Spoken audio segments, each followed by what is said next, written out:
Car रे आसिले महिला मिठा नेले आउ चोरी कले टंका सीसीटीवी रे कैद हैला संपूर्ण दृश्य। कार रे आसिले मिठा किणिले आउ दोकानी असावधानतार सुजोग नहीं चोरी करी चलीगले महिला जनक। सीसीटीवी रे कैद होइछि चोरी समय संपूर्ण दृश्य। एभली घटना घटी राजधानी लिंगीपुर ट्राफिक छकरे थिबा एक मिठा दोकान रे। सीसीटीवी दृश्य अनुसार जड़े महिला कार रे आसी दोकान रु मिठा किणितिले।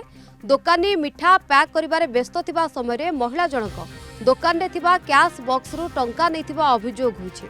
सीसीटीवी रे कैद होइथिबा महिलांको चोरी दृश्य एबे सामना को आसुछि।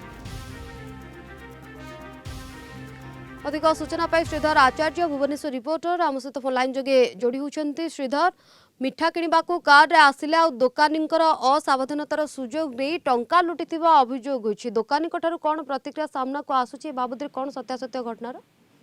निश्चय जीवन देखंतु दामी गाड़ी रे आसिले मिठा मध्य किणिले किंतु परवर्ती मुहूर्त रे तांको नजर रहितला से कैश ड्रॉ उपरे जते बेले दोकानी जनक मिठा दबा पई पैकेट करूथुले बा असावधानता जोगु मिठा पैक करूथुले सेते बेले महिला जनक सुजोग नहीं तांकर जो कैश बॉक्स रहितला जो टंका रखणी स्थान रहितला ता धरू 2000 टंका नहीं जाइतबा नहीं दोकानी जनक अभियोग करूचंती एवं ए समस्त चोरी रो चित्र सीसीटीवी रे कैद हेछि एवं सीसीटीवी कैद आधार रे सेमानकर अभियोग अनुसायी जे महिला जनक कार रे आसीथिले मिठा मध्य किणिले हेले तांको जो कैश डोर रहितला सेठु टंका चोरी करी नै गले। एभली अभियोग आसिला परे सीसीटीवी एबे भाइराल हबार लागिछि।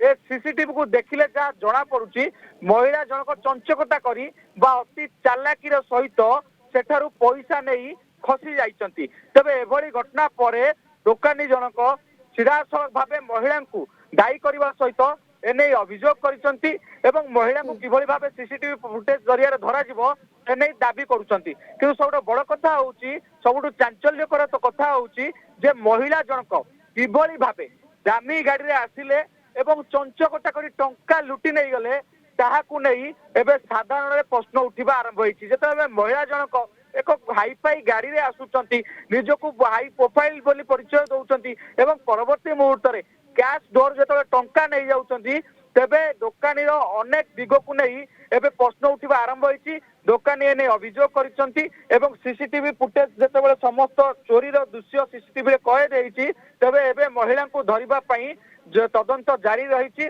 एने अभियोग होइछि। अभियोग आधार रे पुलिस एबे संपूर्ण तथ्य को खोजिबा एवं महिला पाखे पहुंचवा प्रयास आरंभ करछि। तदंत चली सीसीटीवी फुटेज पुलिस पाखे रही महिला को खोजिबा वर्तमान पुलिस तार चेष्टा जारी रखी। धन्यवाद आपनकर सूचना।